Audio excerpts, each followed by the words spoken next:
কত লোকে কথাটা বলবে যে শুক্রবারের দিন রোজা করবে, শুধু শুক্রবার করে রোজা করবে। হবে রোজা যদি না করি তো ইমাম সাহেব যে কইবে যে হাজি তুমি খাইছো আর ষাঁড়ের মতন ঘুরে বেড়াইছো, রোজাটা করনি। এই যে লোক দেখানো রোজা, কত লোক দেখবেন ও শুধু মগরিবের নামাজ পড়তে যাবে, মগরিবের নামাজ খানটা পড়িতে যাবে, স্ত্রীটাও বলবে বাড়ি থেকে আব্দুল্লাহর বাপ হাজি তুমি রোজাটা নাই করো না নামাজ খানটা তো পড়িতে যাও, লোক যাতে তোমাকে কয়ে যে রোজা করেছে। ও মুখ দেখানো মগরিবের নামাজ তখন পড়িতে আসবে। কত লোক আছে ভাই, কত লোকে কথাটা বলবে যে শুক্রবারের দিন রোজা করবে, শুধু শুক্রবার করে রোজা করবে। কত লোক ইফতারির দাওয়াতের ইন্তজার করবে 8টা-9টা পর্যন্ত, যে দেখি রোজা খেয়ে নো, ভোর রাতে ভাত খাইনো, সাহারি খাইনো, 8টা-9টা তক দেখবো, যদি ইফতারের জাফত আসে তো রোজাটা রাখবো, আর না আসে তো দিন 1-2 দিন ডোব মেরে দেবো। এরকমের রোজা রাখে। কত লোক আছে বিহারে বাড়ি বেড়াতে যাবে, একটা জীবনে রোজা করেনি, বিহারে বাড়ি বেড়াতে যাবে, এবার তখন রোজা করে সেদিন যাবে, না দিলে বিহে যে ছিচ্ছা করবে। এরকম কত রোজাদার আছে। রে মুসলমান, আল্লাহ রাসূল বলেছেন উম্মত এরকম রোজা রেখে তোমার রোজা কাজে আসবে না। দয়ার নবী বলেছেন মান সামা রমজানা ঈমানান ওয়া ইহতিসাবান গফিরা লাহু মা তাকাদ্দামা মিন যামবি। দুটা নিয়তে যারা রোজা রাখবে, দুটা নিয়তে যারা রোজা করবে, তাদের রোজা আল্লাহর দরবারে কবুল হবে। 1 নম্বর নবী বলেছেন মান সামা রমজানা, যে রোজাদার বান্দারা রোজা রাখবে, ঈমানাও ইয়াকিন মনে করে, বিশ্বাস মনে করে রোজা রাখবে, আল্লাহ রোজাকে ফরজ করেছেন, রোজা রাখতে হবে, রোজা না রাখলে কোনো উপায় নাই। আল্লাহ ফরজ করেছেন, মানুষের ডরে রোজা রাখতে হবে না, আল্লাহর ডরে রোজা রাখতে হবে। ওয়া ইহতিসাবান, নেকি মনে করে রোজা রাখতে হবে।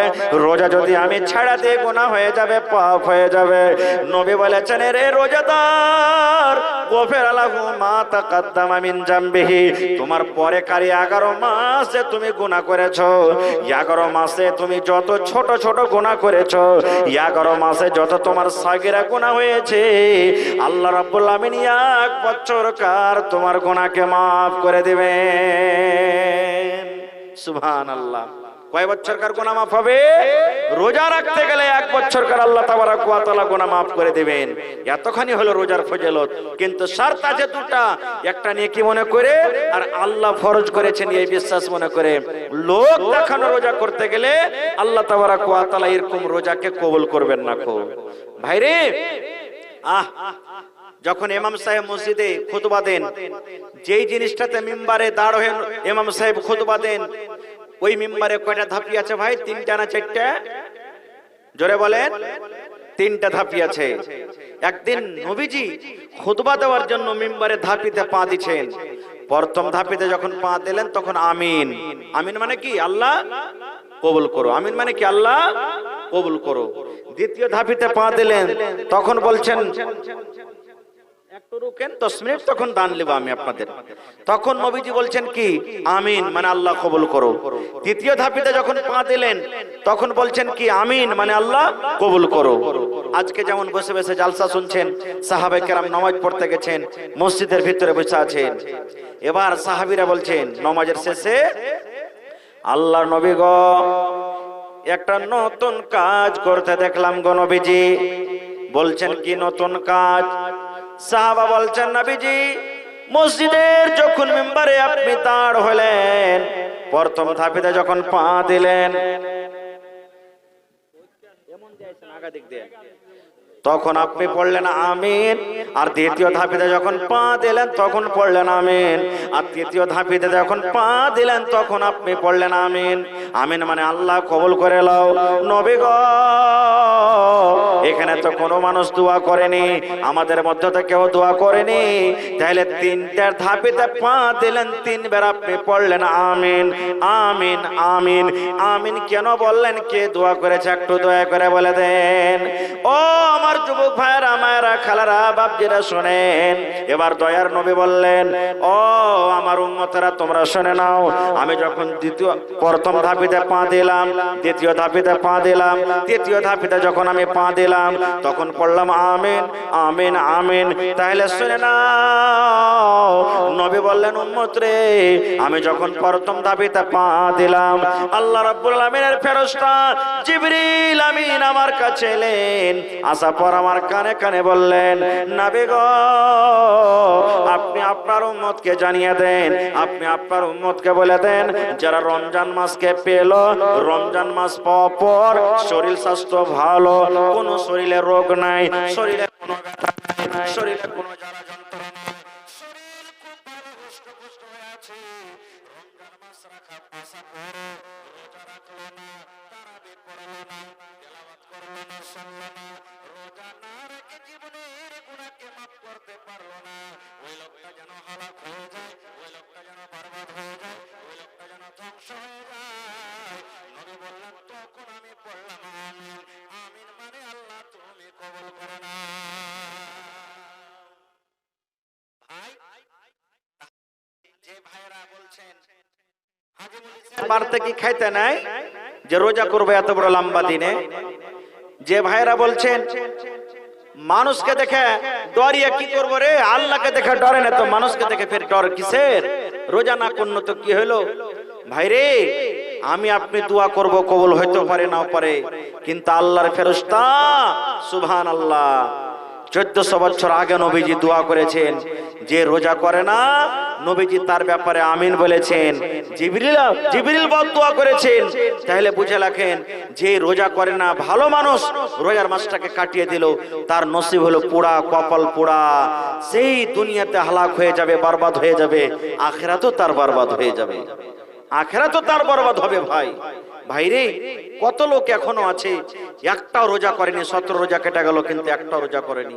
কত লোক এখনো আছে 17 তারাবি 18 তারাবি হয়ে গেল, এখন পর্যন্ত মসজিদে একটাও তারাবির নামাজ আদায় করেনি। ভাই, ওই নামাজে যেটা তাহাজ্জুদ, রোজার মাসে হলো ওটা তারাবির নামাজ। আরে তারা তাহাজ্জুদ নফল নামাজের মধ্যে ফরজের পর সব থেকে নফলের মধ্যে তাহাজ্জুদের নামাজ হলো আল্লাহর দরবারে বেশি ফজিলতওয়ালা নামাজ। ভাইরে, যদি আপনি অন্য দিনে তাহাজ্জুদ না পড়তে পারেন, কম করে রোজার মাসখানে তো তারাবির নামাজ পড়েন। নবীজি নিজের জীবনে জামাতের সাথে 3 দিন তারাবি পড়েছেন। কয়দিন? জোরে বলেন। 3 দিন পড়েছেন। বলবেন কেমন কথা জি মাওলানা, আমরা যে ডেলি ডেলি পড়ছি, হ্যাঁ, নবীজি 3 দিন তারাবির নামাজ পড়েছেন। একদিন নবীজি নামাজ পড়লেন জামাতের সাথে, সাহাবায়ে কেরাম কিছু লেগে গেলেন পিছনে, নামাজ পড়লেন। সকালবেলা হইলো, এবারে এক অপরকে বলাবলি শুরু করে দিলেন, আরে জানিস, বলছে কি হয়েছে, বলছে নবীর সুতায় তারাবির নামাজ পড়েছি, বলছে হ্যাঁ না তো হ্যাঁ। তারপরের দিন আরো কিছু লোক বেশি হয়ে গেল, 2 দিন তারাবির নামাজ হয়ে গেল। আবার তারপরের দিন সকালে কথাবার্তা শুরু, আরে জানিস নবীর পিছনে আমরা তারাবির নামাজ পড়েছি। এবার 3য় দিন নবী তারাবির নামাজ পড়লেন, 3য় দিন নামাজ পড়লেন।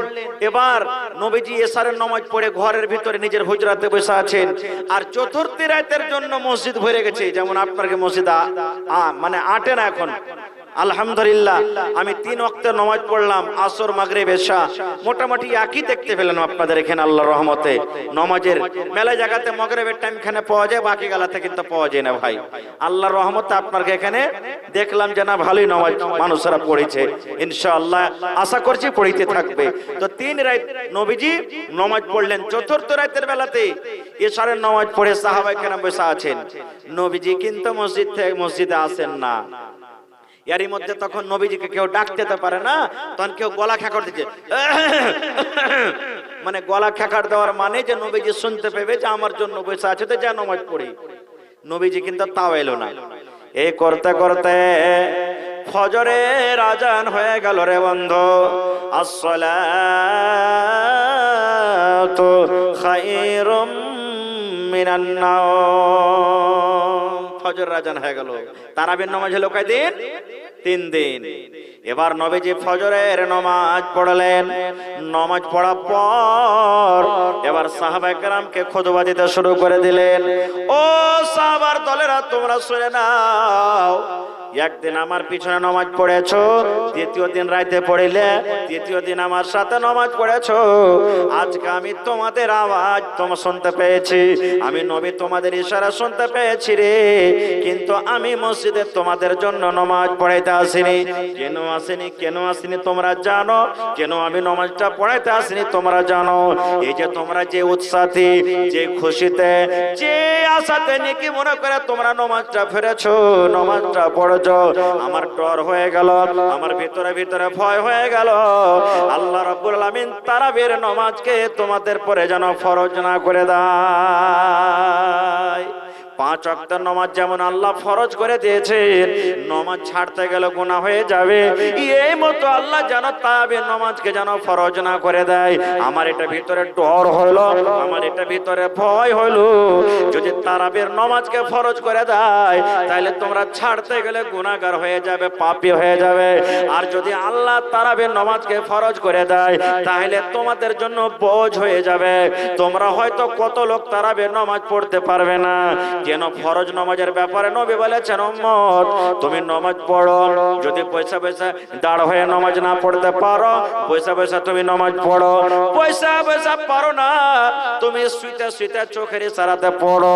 তোমার যতদিন আল্লাহ রূহ দিয়েছে, জ্ঞান বুদ্ধি আছে, নামাজ তোমার জন্য মাপ নাই, নামাজ তোমাকে পড়িতে হবে। এই মতো নবী বললেন সাহাবীরে, আল্লাহ যদি তারাবির নামাজটাকে ফরজ করে দেয় তাহলে তোমাদেরকে কষ্ট করে, যতই কষ্ট হোক তারাবির নামাজ পড়তে হবে। এই জন্য চতুর্থ রাত আমি নামাজ পড়তে এলাম না। নারে তাকবীর। তাহলে বলবেন হাজী মাওলানা তো 3 রাত পড়ে কি ছুটি হিজবে নাকি? জিন্না তারাবির নামাজ হয়েছে, কিন্তু কেমন? হ্যাঁ, ওই কোনাতে 3-4টা সাহাবী পড়ছেন, এই কোনাতে 2 জনা সাহাবী জামাত করে পড়ছেন, ওই কোনাতে 3 জনা করে পড়ছেন, এরকম হিসাবে হিসাবে পড়লেন। এবার নবীজির জীবন চলে গেল এরকম ভাবে। তারপর খলিফা হলেন হযরত আবু বকর রাদিয়াল্লাহু তাআলা আনহু, ওইভাবে চলে গেলেন নামাজ পড়তে পড়তে। তারপরে খলিফা হলেন কে? উমর রাদিয়াল্লাহু তাআলা আনহু। এবারে উমর রাদিয়াল্লাহু তাআলা আনহু এরকম ভাবে নামাজ পড়তে দেখে, তখন একদিন সবকে ডেকে বলছেন, জি একটা কাজ করো তো। বলছে কি? বলছে যে তোমরা যে এরকম ভাবে ওখানে 2 জন, এখানে 3 জন, এখানে 5 জন এরকম করে নামাজ পড়ছো, তো এরকম করে নামাজটা না পড়ে যদি জামাতের সাথে তোমরা নামাজটা পড়ো তো কেমন হবে? ওই যে চালু হলো জামাতের সাথে নামাজ পড়া, তো এখন পর্যন্ত চলতে আছে। কারণ আমাদের কাছে তো ওহী আসবে না, ফেরেশতা আসবে না যে কোনটা কমবে কি, কোনটা ফরজ হবে কি, কোনটা নফল হবে কি, কোনটা নাসিখ হবে কি মানসুখ হবে, আর তো ডর নাই। ওই যে চালু হলো আমরা পড়ে আসছি।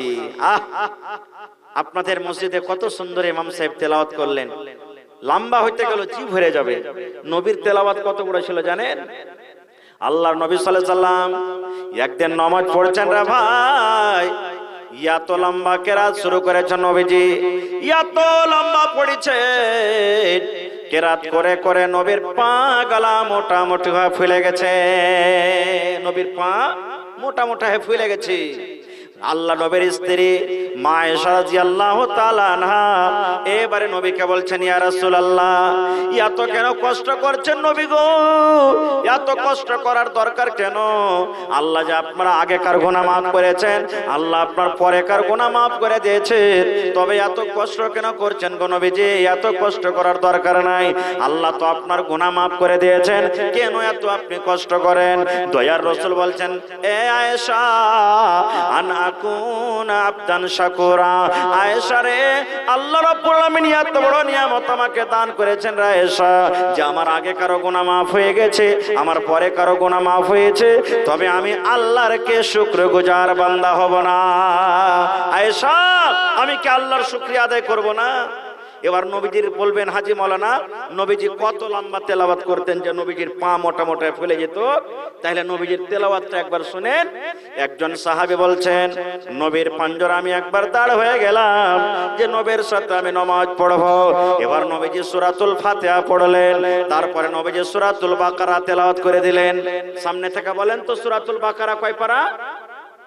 এ ভাই একটু এদিকে ধ্যান দেন, সূরাতুল বাকারা কয় পারা? মোটামুটি 2.5 পারা নাকি? 2.5 পারা। এবার 2.5 পারা নামাজ শেষ হয়ে গেল।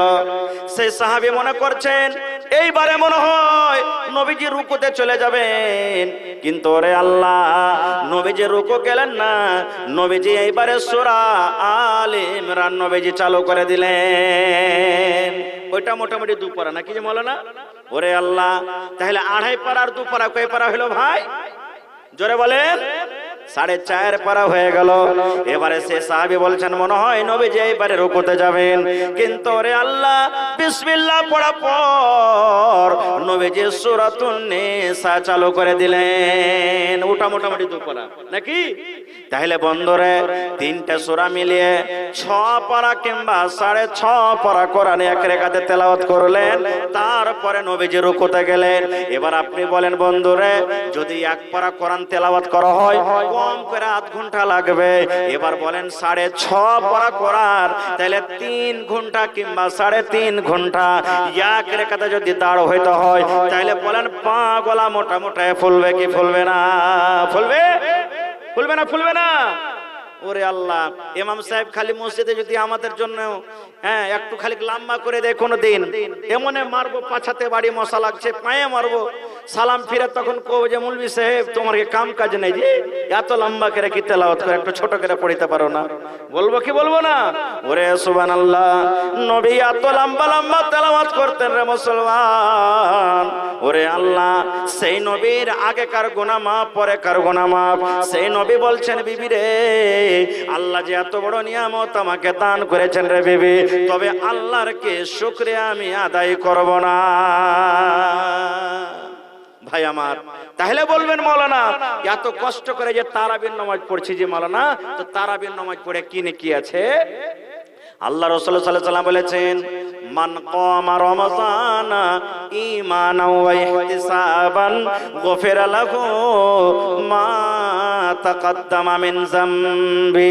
দয়ার নবী বলেছেন, ঈমানের সাথে নেকির হাজাতে যারা তারাবির নামাজ পড়বে, আল্লাহ রাসূল বলেছেন ওই তারাবির নামাজ পড়ানে ওয়ালাকে আল্লাহ রাব্বুল আমিন তার 1 বছরকার মানে আগেকার যত ছোট ছোট গুনাহ আছে আল্লাহ রাব্বুল আমিন সমস্ত গুনাহকে তার মাফ করে দিবে।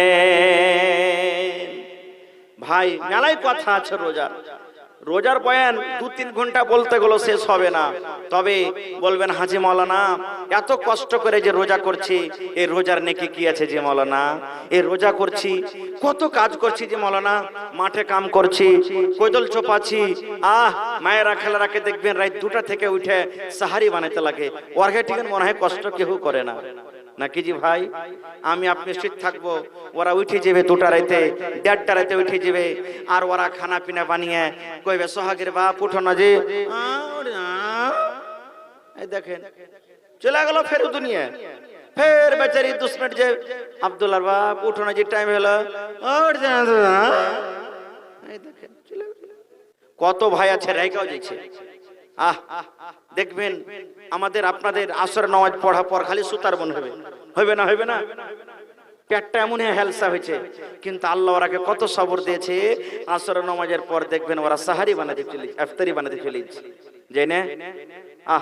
মাথাতে লাগুক, ছেলে কান্দুক, যতই কিছু হোক আমার আপনার জন্য কত কষ্ট করছে, তো আল্লাহ বুঝেন ওরাকে আরো বেশি নেকি দিবে। সুবহানাল্লাহ। আর দোয়া করছি যে আল্লাহ আরো নেকিতে করো, আল্লাহ শরীর স্বাস্থ্য আল্লাহ ভালো রাখো। তো বলবেন হাজী মাওলানা নেকি কি আছে রে মুসলমান? আল্লাহ রাব্বুল আমিন জান্নাতে যাওয়ার জন্য 8টা দুয়ার রেখেছেন। 8টা দুয়ার দিয়ে মানুষ জান্নাতের ভিতরে যাবে। 8টা দুয়ারের মধ্যে একটা দুয়ারের নাম নবী বলেছেন আর রায়্যান। রায়্যান হলো একটা জান্নাতের নাম, জান্নাতের গেটের নাম। রায়্যান একটা জান্নাতের গেটের নাম। কিয়ামতের দিন আল্লাহ রাব্বুল আলামিন মানুষকে ডাক দিবেন, আইনা সাইমুন, আইনা সাইমুন, আইনা সাইমুন, আইনা সাইমুন। ও রোজাদার তোমরা কোথায় আছো রে? ও রোজাদার তোমরা কোথায় আছো? ও রোজাদার তোমরা কোথায় আছো? কিয়ামতের দিন এলান করা হবে এরকম ভাবে, আইনা সাইমুন রোজাদার তোমরা কোথায় আছো? এবার সমস্ত রোজাদারকে ডাক দেওয়া হবে। সমস্ত রোজাদার এক জায়গাতে যখন জড়ো হয়ে যাবে, আল্লাহ বলবেন, ও রোজাদার বান্দা বান্দিরা, আমি আল্লাহ রাব্বুল আলামিন স্পেশাল তোমাদের জন্য এই জান্নাতের গেট রাইয়ান আমি আল্লাহ বানিয়ে রেখেছি রে। তোমরা যাও, ঢুকে যাও, জান্নাতের ভিতরে ঢুকে যাও। যাও তোমরা জান্নাতের ভিতরে চলে যাও। যত রোজাদার বান্দা বান্দি আছে ওই জান্নাতে রাইয়ান দিয়ে তারা জান্নাতের ভিতরে ঢুকে যাবে।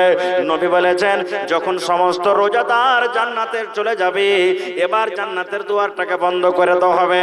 যদি কোনো পীর রোজাদার যদি বলে আমিও ঢুকবো, নবী বলেছেন তার জন্য কিন্তু দুয়ার খোলা হবে না। একটা হয়ে গেল নাকি? আর কি? আল্লাহ রাব্বুল আলামিন প্রত্যেক জিনিসে নেকি বেঁধে দিয়েছেন। নামাজ পড়তে গেলে এক ওয়াক্ত নামাজ পড়বেন 10 ওয়াক্তের সমান নেকি পাবেন। 1 টাকা দান করতে গেলে 7 থেকে নিয়ে 700 পর্যন্ত আল্লাহ বাড়িয়ে দিবেন, কিংবা তার থেকে বেশি। কোরআন মাজিদে একটা হরফ পড়বেন, একটা হরফের বদলাতে আল্লাহ 10টা আপনাকে নেকি দান করবেন। প্রত্যেক কাজে কাজে আল্লাহ রাব্বুল আলামিন ফেরেশতা লাগিয়ে রেখেছেন। নামাজ পড়ব কে নেকি দিবে? ফেরেশতা। দান করব কে নেকি দিবে? ফেরেশতা। যাকাত দেব কে নেকি দেবে? ফেরেশতা। হজ করব কে নেকি দেবে? ফেরেশতা। আর অন্যান্য আমল করব কে নেকি দেবে? ফেরেশতা। কিন্তু বন্ধুরা, যখন রোজার বাড়ি এলো, রোজার বেলাতে আল্লাহ রাব্বুল আলামিন ফেরেশতাকে বলবেন, ও ফেরেশতারা, তোমরা দূরে হটে যাও, দূরে হটে যাও, দূরে হটে যাও। ফাইন্নাহু লি, রোজা হলো আমার জন্য, ওয়ানা আজজি বিহি, এবং আমি আল্লাহ রাব্বুল আলামিন রোজার বদলা দান করব। আল্লাহ বলছেন রোজা আমার, আমি আল্লাহ তাবারক ওয়া তাআলা তার বদলা দান করব। ভাইরে, এবার বলেন, মালিক আল্লাহ হলেন, আল্লাহ যদি রোজার বদলা নিজে দেন, কি দিবেন সেটা আল্লাহ জানছেন। আল্লাহ প্যাক করে রেখেছেন রোজাদারের জন্য, সেটা জানেনি আল্লাহ কি দেবেন। কিয়ামতের দিন আপনি যখন দাঁড় হয়ে থাকবেন, মনে মনে বলবেন আল্লাহ আজ কি হবে, আজ কি হবে। আল্লাহ সেই দিন আপনার বদলাটা নিয়ে এসে আপনার এরকম ভাবে হাতে বলবেন, লে বান্দা লে, যা তুই নিয়ে এলে, খুশি হয়ে যা। সেদিন আল্লাহ তাবারক ওয়া তাআলা দিয়ে দিবেন। ভাইরে, মেলায় কথা আছে, তবে আর একটা কথা বলে দিই, রোজা যখন ইফতার করতে বসবেন, যখন রোজাটা ইফতার করবেন, তখন খাজুর খেয়ে ইফতার করবেন। কি খেয়ে? খাজুর খেয়ে। একটাই খাজুর খেয়েন, সুন্নাতের পুরো আমল হয়ে গেল। রাসূল বলেছেন, উম্মত যখন তোমরা ইফতারি করবে, বিসমিল্লাহ বলে একটা মুখে খাজুর দাও। তারপরে তোমার বাড়িতে ঘুগনি আছে, কেলা আছে, মুড়ি আছে, চিড়া আছে, ভাত আছে, রুটি আছে, যা তোমার বাড়িতে আছে তুমি পরে খাও, কিন্তু বিসমিল্লাহ বলে তুমি একটা খাজুর দাও। এবার রাসূল বলছেন, তোমার বাড়িতে খাজুর না থাকে, কলে তো পানি আছে, বিসমিল্লাহ বলে এক ঢোক তুমি পানি খেয়ে নাও, দিয়ে তখন তুমি রোজাটাকে ইফতার করো। আর তারপরে তখন তোমার বাড়িতে অন্য অন্য যা আছে তুমি খাও। এবার মেলায় লোক কিন্তু এই দোয়াটা পড়ে রোজা খোলার টাইমে, আল্লাহুম্মা লাকা সুমতু ওয়া আলা রিজকিকা আফতারতু, নাকি মেলায় লোকের মুখস্থি আছে, কিন্তু ভাই দোয়াটা পড়েন না, এটা সহি দোয়া লয়। বিসমিল্লাহ বলে রোজা খুলবেন, একটু পানি টানি খেয়ে নিলেন, তারপরে তখন পড়বেন যাহাবাজ জামাউ ওয়া বিতাল্লাতিল উরুকু ওয়া সাবাতাল আজরু ইনশাআল্লাহ। এটা হলো কি আপনার রোজা খোলার দোয়া। এরকমই সেহরি খাবেন।